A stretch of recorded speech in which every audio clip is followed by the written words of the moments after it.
எல்லாரும் எப்படி இருக்கீங்க? இப்போ கேசரி ரவை கேசரி எப்படி செய்யலான்னு பார்க்கலாம். அதுக்கு மெஷரிங் கப்பில் ஒரு கப் ரவை எடுத்துக்கோங்க.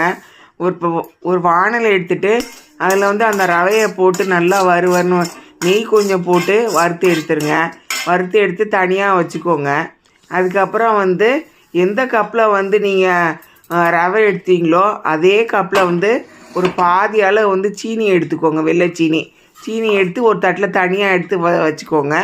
அதுக்கப்புறம் மெஷரிங் கப் அதே கப்பில் ஒரு 2 கப்பு தண்ணி எடுத்து ஊற்றிக்கோங்க.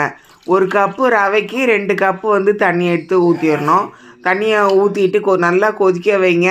கொதி வந்ததுக்கப்புறம் அந்த சீனியை எடுத்து போட்டுருங்க. சீனியை எடுத்து போட்டுட்டு அந்த ஃபுட் கலர் எடுத்து ஆரஞ்சு கலரை போட்டுருங்க. அதுக்கப்புறம் சீனி நல்லா கரைஞ்சது இல்லையான்னு பாருங்கள். இந்த மாதிரி கரண்டியை விட்டு அதுக்கப்புறம் கரைஞ்சதுக்கப்புறம் அந்த பட்டர் எடுத்து போட்டிருக்கேன். நெய் இருந்தால் நெய் எடுத்து போட்டுக்கோங்க. நெய் ஒரு 5 டேபிள் ஸ்பூன் போட்டுக்கோங்க. அதுக்கப்புறம் அந்த ரவையை எடுத்து போட்டு கேஸ் ஃப்ளேம் சிம்மில் வச்சுக்கோங்க. நல்லா கிளறி விடுங்க. அதுக்கப்புறம் ஒரு சின்ன கிணத்துல நெய் போட்டுட்டு இந்த திராட்சை உலர்ந்த திராட்சையை அதில் வதக்கிட்டு அதையும் எடுத்து போட்டுருங்க. அப்புறம் முந்திரி பருப்பையும் அதே மாதிரி நெய்யில் வறுத்து எடுத்து அதையும் எடுத்து அதில் போட்டுருங்க. அதுக்கப்புறம் இது விருந்தார ஆச்சி சமையல் தமிழ்.